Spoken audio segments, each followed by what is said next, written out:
হাসনাত আবদুল্লার এক পোস্ট থেকে জানা যায়, আওয়ামী লীগকে পুনর্বাসনের জন্য ভারত রিফাইন্ড আওয়ামী লীগ নামে একটি নতুন রাজনৈতিক পরিকল্পনা করছে। এরই মধ্যে আবার গুঞ্জন উঠেছে, হাসিনাকে কোনো রকম রাজনৈতিক আশ্রয় দেবে না ভারত। তাহলে হাসিনার পরবর্তী গন্তব্য কোথায় হতে চলেছে?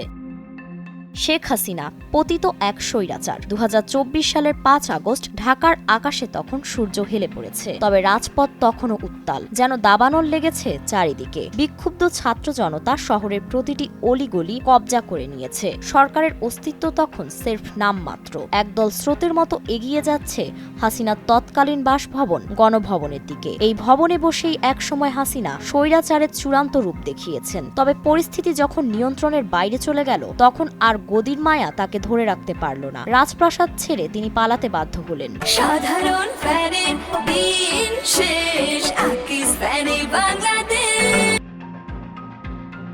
রাজপথে তখন কেবল ক্ষোভের প্রতিধ্বনি। ১৭ বছরের দুঃশাসনের ক্ষত মানুষের মুখে মুখে। পালিয়ে যাওয়া হাসিনাকে সে সময় আশ্রয় দেয় তারই মিত্রদেশ ভারত। হাসিনা ছিল নয়াদিল্লির সোনার ডিম পাড়া হাঁস, কারণ প্রশাসন হাসিনার হলেও সেখানে হুকুম চলত ভারতের।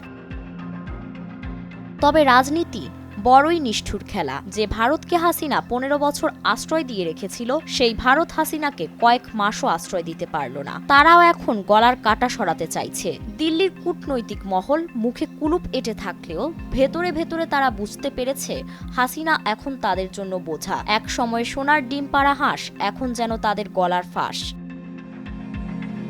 বর্তমানে ভারত সরকার হাসিনার অবস্থান নিয়ে কোনো তথ্য প্রকাশ করছে না। তবে গুঞ্জন রয়েছে যে তাকে ইস্টার্ন কমান্ডের কোনো নিরাপদ ঘাঁটিতে সরিয়ে নেওয়া হয়েছে। হাসিনার ভিসার মেয়াদ বাড়ানো হয়েছে ঠিকই, তবে তারা হাসিনাকে রাজনৈতিক আশ্রয় দিতে আগ্রহী নয়, বরং তারা তাকে অন্য কোনো দেশে সেফ এক্সিস্ট দিতে চায়। লন্ডনের দরজায় হাসিনা কড়া নাড়লেও ব্রিটিশ সরকার তাকে রাজনৈতিক আশ্রয় দিতে স্পষ্টতই না করে দিয়েছে। ফলে তার পরবর্তী গন্তব্য নিয়ে এখন কেবল জল্পনা কল্পনা চলছে।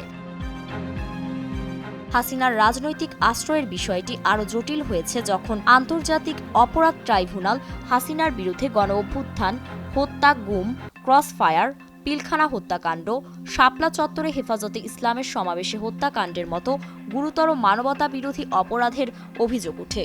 মানবতা বিরোধী এসব অপরাধের কারণে বাংলাদেশ সরকার ভারতকে চিঠি পাঠিয়ে হাসিনাকে ফেরত পাঠানোর দাবি জানিয়েছিল গত বছরের ২৩শে ডিসেম্বর। তবে ভারত এখনো পর্যন্ত এ বিষয়ে কোনো পদক্ষেপ নেওয়া তো দূরের কথা, কোনো সাড়াও দেয়নি। ফারিন রহমান প্রীতি, নয়া দিগন্ত।